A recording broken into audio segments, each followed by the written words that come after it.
Ndinotenda kuti vakawanda takaiona nyaya yevasikana vaya vaibudirwa vari mudare rachifi Mutasa, pane uya aidaidzira kuti ini ndinotodawo mukadzi ndinyenge. Vanasikana ava vaibudirwa, umwe wacho achitaura kuti kwanzi inini ndakadhonzwa maturusi angu. Ndinotenda kuti tese takavaona, vakawanda takariona vhidhiyo iroro.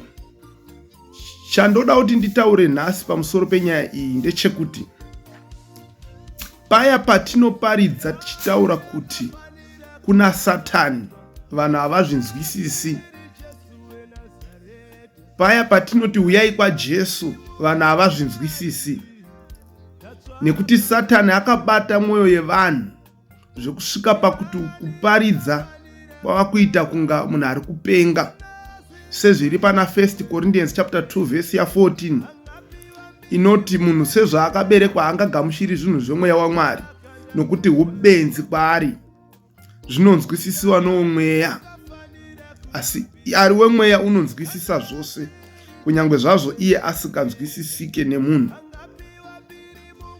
So patinotaura soko raMwari tichitaura pamusoro pekuti kuna Satani, vanhu vanofungidzira kuti pamwe tichaona Satani achifamba achiuya aine nyanga dzake apa achiti tida achiti ndini Satani. Uyewo vamwe vanotora Satani vomuisa kune rimwe side, otomusiya ari pasafe side. Matambudziko aakakonzera iye Satani, vanhu vazhinji tinovatora toshifta tovaisa kuvanhu, tovaisa kuhama dzedu, ndo dzatinenge taakuengana nadzo, ndo dzatinenge tomarana nadzo. Rugare rwoshayika mumhuri, tichingoti mbuya nhingi ndo vakadai, sekuru nhingi ndo vakadai, tete nhingi ndiye vakadai, mukoma ndiye akadai, tovengana pachedu. Satani tongomusiya ari pasafe side. Nekuda kwekungwara kwakaita Satani, anoshandisa uchenjeri hwekuita kuti kana torwa isusu tinorwisana pachedu. Asi Bhaibheri Ephesians chapter 6 verse ya 12 rinobva rati hatirwi nenyama neropa. Dambudziko redu kuAfrica, vamwe vedu tinoti tinotenda kuBhaibheri but hatitendi, nokuti zvatinozoita zvinopesana neBhaibheri racho. Kunzwisisa kwedu kwakalimitwa naSatani, nokuti ukasaziva Satani agena. Ndosaka Hosea chapter 4 verse ya 6 ichiti vanhu vangu voparara nekushayiwa zivo. Satani haadi kuti uzive, Satani anoda kukupondera musaga. So patinotaura nhau yaSatani, vanhu vanofunga kuti kuchauya mumwe Satani anomira apo kuti dzi, yeti iye uya ndiye anonzi Satani. Iye uya wamaiona achitaura ipo paya uya ndiye anonzi Satani. Isu taiti ndilazi ari kutaura, umwe woti ndinhingi anzani uyo aizoti ndakadhonzwa maturusi uyo, amenozi mazita aibuda ipapo. So isu ndo zvatinotenda kuAfrica. Ndo dhimoni rakabata Africa irorero, rekuti Satani paanoita zvinhu zvake, isusu tinosara tichitenda kuti ava ndinhingi ataura, ava ndisekuru nhingi, ava nditete nhingi. Yete ari Satani ari kutoisa confusion mudzinza, kuti dzinza rese ribve raparadzana zvachose. Zvamunoona family iyaya hapasina kubatana ipo paya. Ndo mabasa aSatani, ndo zvakavinga Satani izvozviya. According to John chapter 10 verse ya 10 inoti mbavha inongoya kuti ibe, kuuraya nekuparadza, hapasina kana kubatana mudzinza, atodestroy. Satani aachivha magozi ake, ndo zvaaida izvozviyazve.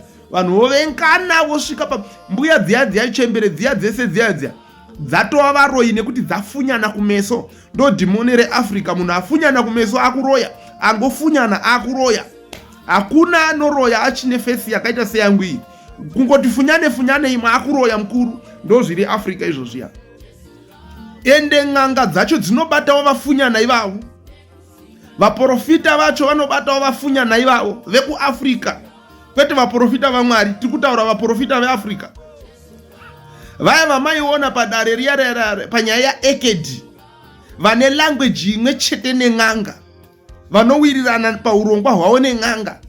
N'anga ichitodominata pamusoro pavo, ichivaudza kuti ichivaudza kuti makavabata, saka makazovati chinyi, kuti takavabata huroi, tikazovada ing'anga inobata huroi, muprofita wacho obatawo huroi. But muprofita waMwari haanei neizvozvo. Muprofita waMwari anoisa solution, anonongedzera. Vana Isaiah, vana Ezekiel, vana Daniel, vana Habakuku, vana Amos havasaipumha vanhu, vaiunza masolution kunongedzera kuti direction yamunofanira kutora ndei, direction yamunofanira kutora nei, nekuti vese vanoziva kuti our permanent enemy is the devil.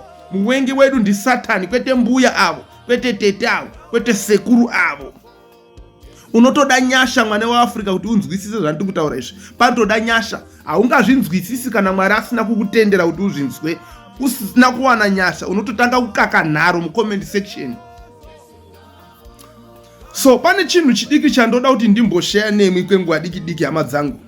Chandoda kuti munzwisise maringe nesoko raMwari, chinhu chinotori chezvokwadi chaicho, chisiri chemanyepo. Ndoda kuti uzive kuti pese patinotaura nhau yekuti Satani, tiri kutaura yakanga iri ngirozi yainzi Lucifer, yakanga iri tori muadhimini dzekudenga, aita zvekuimbira Mwari nekurumbidza Mwari, praising and worshiping God, achinzi Lucifer. Ainova aitotungamirirawo pakurumbidza Mwari nokureva kuti aiva ari archangel. MuBhaibheri mune vatumwa vatatu vakuru vakamenshonwa nemazita kuti uyu anotungamirira zvakati, uyu anotungamirira zvakati, uyu anotungamirira zvakati. Kune mukuru wezvehondo dzekudenga anonzi Mikaeri, anotungamirirawo maangels ehondo. Kune mukuru wemamessengers, vatumwa vanotumwa nemeseji panyika, kuunza meseji panyika nekudzosa kuna Mwari, anonzi Gabrieri. Koita aiva mukuru wezvekuimba nekurumbidza Mwari, ndava Mwari vanogara murumbidzo dzavo, Mwari vanoda kurumbidzwa nguva dzose nokuti ndiMwari. So aitungamirira department iroro rezvekurumbidza Mwari ndiye ainzi Lucifer. Iye Lucifer iyeye ndiye akapindwa nemweya wekuzvikudza. Ini ndinotenda kuti nokuda kwekurumbidza kwake Mwari, Mwari vachisimuka pachigaro, ndo zvakasaka ati saka neni ndinotodawo kuvawo Mwari. Izvi tinozviwana kuna Ezekiel chapter 28 na Isaiah chapter 14. Tichienda takadaro mamwe masoko acho tinowana kuna na Revelation chapter 12 ikoko. So uyu akasvika pakubatwa nekuzvikudza zvekusvika pakuti neniwo ndatova Mwari, ndobva aonekwa neCIO redenga. Zvikanzi kuno kune apindwa nemweya wakaipa kuno, akarwiswa. Ndosaka zvakazarwa ichiti zvinokurwa kwakavapo kudenga. Mikaeri akamira nevatumwa vake, shato ikamira nevatumwa vayo. Urikuona atochinjwa nezita, akunzi shato, nyoka, diabhorosi, nyoka yakare, Satani. Riya zita rine kuzodza raimbonzi Lucifer riya kunyangwe zvazvo risikachaiti kupa umwe, but akabva haachadaidzwi neiroro. Mvatanga unzi Satani, mvatanga unzi nyoka.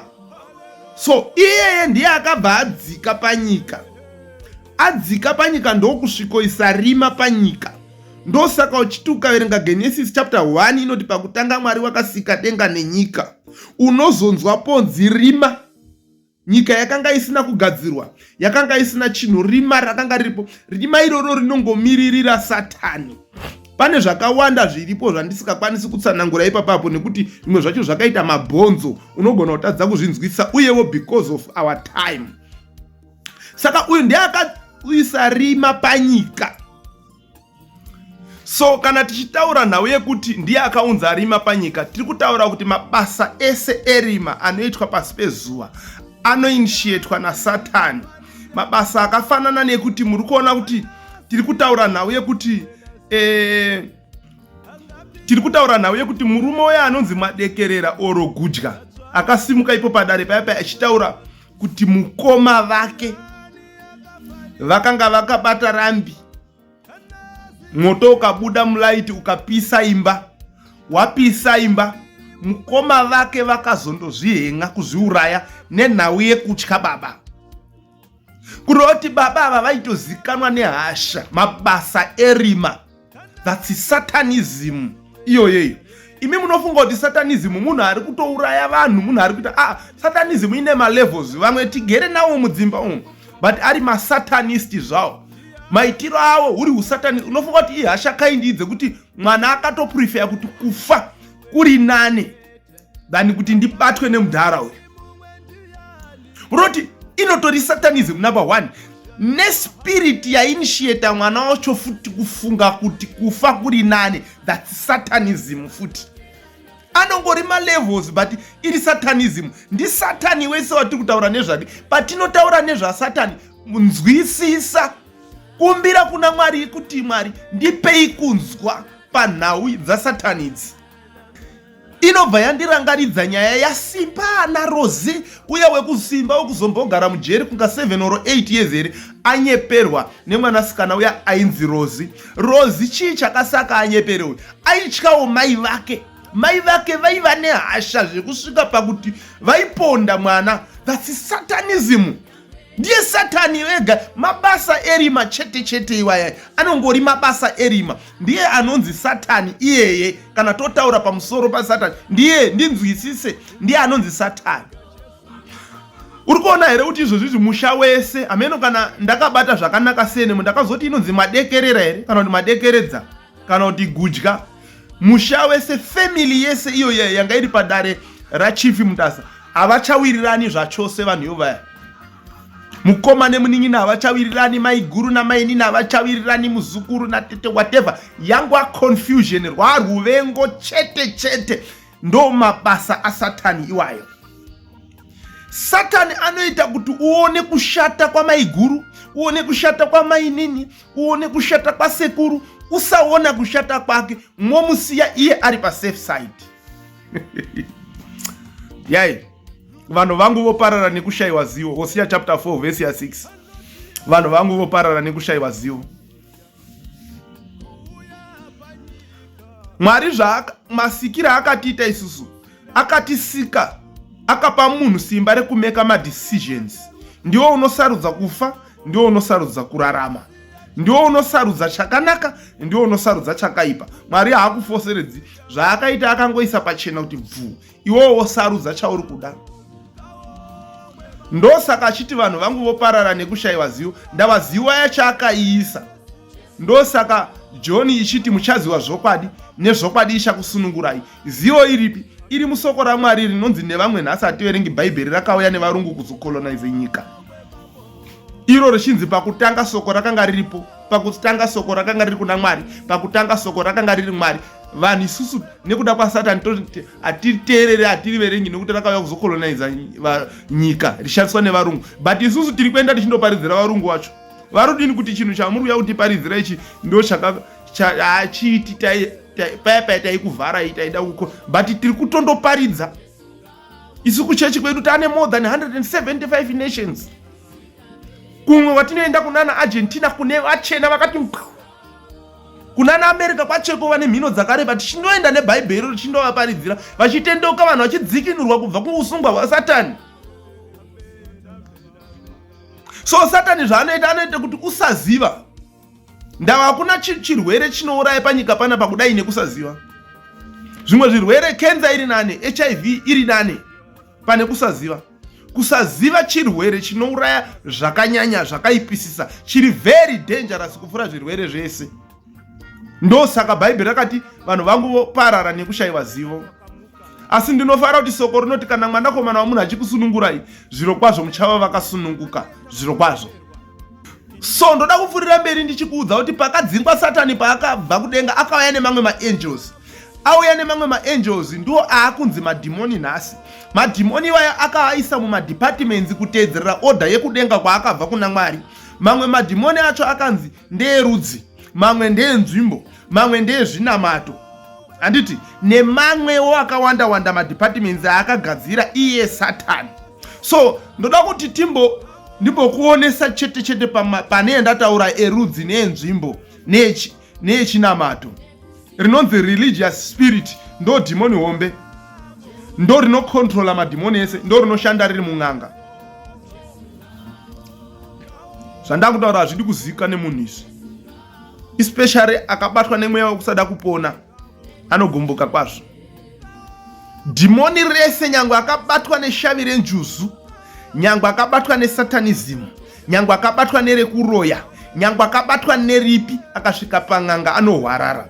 Ndava asvika pana boss, this spirit inoshanda iri mun'anga ndo chamangwira chamanguvangu kusatanism chinogwadamisa madhimoni ese, ndo chinokontrola, ndo pacentral point panokontrolwa madhimoni ese pamweya unonzi wen'anga. Ameno zvako nhasi ndiri kutosakura ende handisi kutarisa kumeso, ndiri kutokuudza chokwadi. Kana uchida kupona wopona, kana usingadi worega. Tochiuya pamweya wenzvimbo. Mweya wenzvimbo unongoti kana uri mukadoma haubudi. Ukabuda ukaenda kushurugwi, ukaenda kumazove, ukaenda kwaMutare, ukaenda kuchimanimani, hausina simba ikoko. Unoopareta uri mukadoma. Kana dhimoni riri maodzi, remwaodzi rinogara mwaodzi, rinoita kuti vapinda mwaodzi vese vafanane kahunhu kawo. Nyange zvazvo muchiti makasiyana, but kana ukararama usina Jesu urimo, dhimoni iroro rinoita kuti muite kakuda kufanana hunhu hwenyu. Kana nematsvagiro enyu emari munzvimbo iyoyo ane kakuda kufanana, anonzi material spirit, mweya yenzvimbo. Tochienda pamweya werudzi, familial spirits, unova ndo uri kunetsa mudzinza iri, mufamily iyi yazoti nhasi titaure pamusoro payo iyi yekwamadekere, anzi madekerera kana kuti kwagudya here. Ava chiri kushupa paipa yemweya werudzi. Ndosaka uchiona kuti ukatarisa kumashure uko, musi wakapiswa imba, handiti nemwana uyu akazondozviuraya uyu, vabereki vanonzi vanga vafamba. Vafamba kundoitei? Vafamba kundofambira nyaya yemunhu wanga asina kufa zvakanaka. Iye mwana uyu ndobva afawo zvisina kunaka. Kozoti baba chaivo vari kunzi ndakadhonzwa vakafawo zvisina kunaka. Kwete vega, nevamwewo vanga vachitaurwa ipo paya vakafa zvisina kunaka. Mweya werudzi zvaunoita, unoita kuti mufanane, unokukontrolai ende unoidentifya munhu neropa. Ndosaka bhaibheri richitaura kuna Ezekiel chapter 16 richiti kwawakabva nekwawakaberekwa ndiko kunyika yevaKenani. Mai vako vakanga vari muAmori, baba vako vakanga vari muHiti. Kureva kuti munhu ane kwaanobva. Bhaibheri riri kuda kuzama kubudisa munhu kuti aone kuti une kwaunodini, kwaunobva. Rozopfurira mberi richiti pana kuri kuberekwa kwako, pazuva rekuzvarwa kwako, chikuvhu chako hachina kugurwa.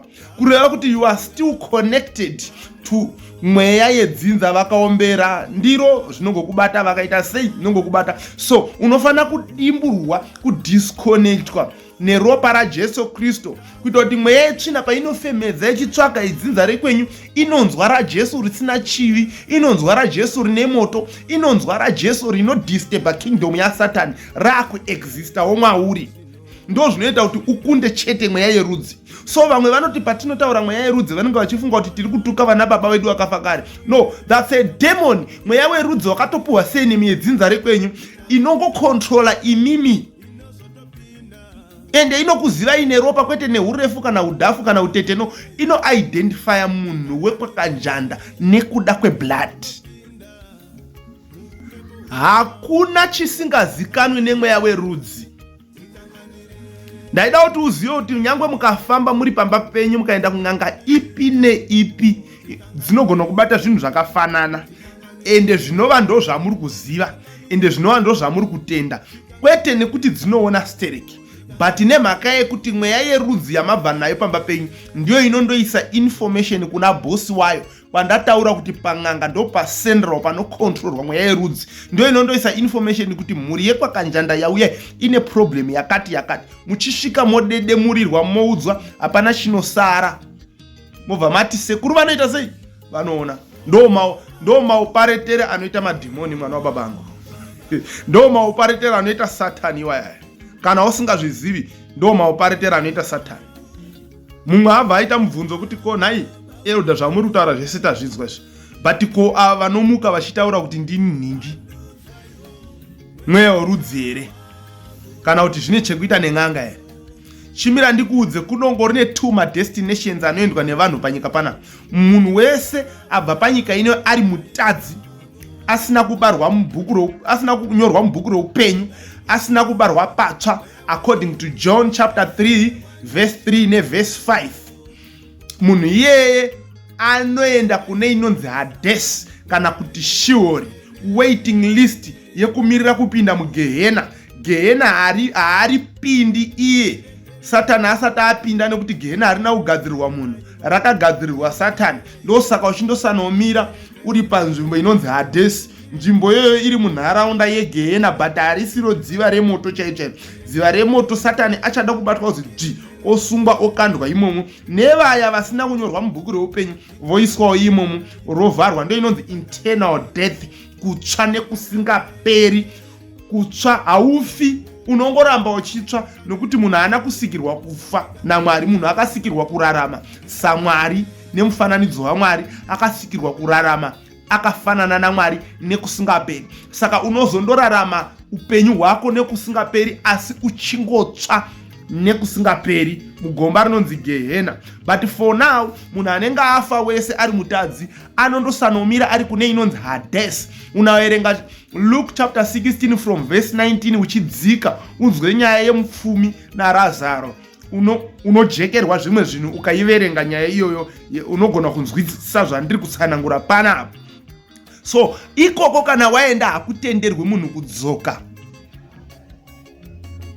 Then anenge afa ari mutsvene, akanyorwa mubhuku reupenyu sezvinotaurwa zvakazarurwa, anoenda pane paiunzwa mbavha iyaya naJesu vari pamuchinjikwa. Unoziva kuti pane mbavha 1 yakabvarurirwa madhoketi ese akaparadzwa nekuda kweropa raJesu, yakatendeuka yapa nguva yekupedzisira, ikazi naJesu, ndinokuvimbisa kuti nhasi chaiye tichanga tiri tese muparadhiso yaBaba vangu. Uyo anofawo anobvawo panyika panapa ari mutsvene anoenda kosanomirawo ari kune inonzi paradise. Ari kumirirei? Ari kumirira inonzi bema judgment, yokupiwa mubayiro wezvaakaita pamazuva aakararama ari panyika.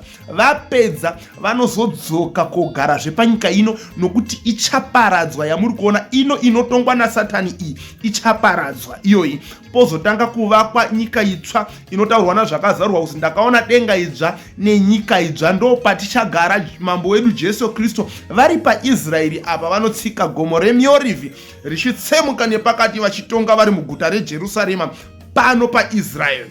Right, ndo urongwa hwaMwari, ndo pfungwa dzaMwari. Kana uchida kudzidzwa pfungwa dzaMwari unoverenga Bhaibheri, ari kunyimi rinokupa zvese zvandiri kutsanangura izvozvizvi. Ndosaka muparidzi Ecclesiastic chapter 5 verse 9 ichizotaura kuti, ukaiverenga kubva pavhesi 8 here, kutangira kumavhesi 8 ikoko, it's chapter 9 verse 5 or chapter 5 verse 9 kana kuti chapter 9 from verse 5. Ipapa uneitsvaga inotaura ichitizvo, vapenyu vanoziva kuti vachazofa, asi vakafa havana chavachaziva. Ukazodzika naye inotaura kuti pane zvose zvinoitwa pasi pezuva, kureva kuti Samuel kune kwavari kuexista, asi panapa pasi pezuva havachaexisti. Ukazwa anouya achitaura kuti ndini nhingi, ndakafa nenzira yakati, usabvuma. Hasiye ndo mweya werudzi rwekwenyu yawe, unoziya zvese. Ukagara naye pasi uchimubvunza, anokutaurira hapana kanosara, anokudza hapana chaanosiya, because mweya uyu unongomonita dzinza renyu, saka hapana chausingazivi. Saka uripo kuda kuisa confusion. Unotaura, ukanyatsouteerera, unotaura chokwadi wowedzera nekanhema, wotaura chokwadi wowedzera nekanhema, kuisa confusion. Bhaibheri rinotaura kuti anotsinhanisa zvokwadi yaMwari nenhema. Saka panopinzwa kachokwadi kuti mbukuunganidzai kuti mupei attention, popinzwa kachokwadi, pozonzi kanhema popinzwa kachokwadi. Kanhema ndekapi? Kekuti uyu ndiye anoroya, uyu ndiye akazondidai kuti muhedhane. Saka ndinosiririswa zvikuru, especially nana mama vedu nana mbuya vedu vakura vari panguva yakaoma. Mumwe ndakamuona padare rasekuru Tasvo musi unoyu pavidhiyo yaya yakanzi hanzi ndinorwera rote kana pakafa munhu. Vidhiyo iroro ndakasiririswa namai vavo vachinzi endai seri uko nenyaya dzeuroyi, munofanira kundotemwa nyora 200 ndikati vanhu Hosea, vanhu voparara nekushayiwa zivo sezvakataura Hosea. Ephesians chapter 6 verse 12 inoti hatirwi nenyama neropa. Varoyi variko hatirambi, but vanoroyeswa naSatani. Kune madhimoni ekuroya. So kana tikabata muroyi hatiurayi muroyi kana kuomesera muroyi kana kuti tinyadzise muroyi, tinoda kunyadzisa dhimoni racho rekuroya. Ndo ratinodzinga nezita raJesu robuda. Munhu wedu tinomuda. Ende ukazogara pasina unozoona kuti munhu ari kuroya vazhinji vacho havatodiwo. Uranda. Same applies nemunhu ari kushandiswa kuba, ari kushandiswa chipfambi, ari kushandiswa whatever. Munhu wese ari kushandiswa nedhimoni haashandisi pfungwa dzake, haasi madecision ake, anogarwa naSatani oitiswa zvinhu. So sei isusu tichizoti teki nemunhu kusaziva. Asi soko raMwari ndandoda kukusiyirai John chapter 8:32, muchaziva zvokwadi nezvokwadi ichakusunungurai. Kana mweya mutsvene achikusunungurai, zviro kwazvo muchava vakasununguka zviro kwazvo. Iyo mhuri iyo. Satani akauya kuisa confusion. Hamuna mhosva mwese, regereranai. Mugone kurwa nemuvengi, mugone kurwa naSatani. Mwese hapana ari wrong, mwese muri right. Muvengi wenyu ndiye Satani chete. Hapana ari wrong ipo paya. Ndapota regereranai. Dai Mwari akuwanirai nyasha. Dai Mwari akuwanirai nyasha nezita raJesu Kristu. Amen.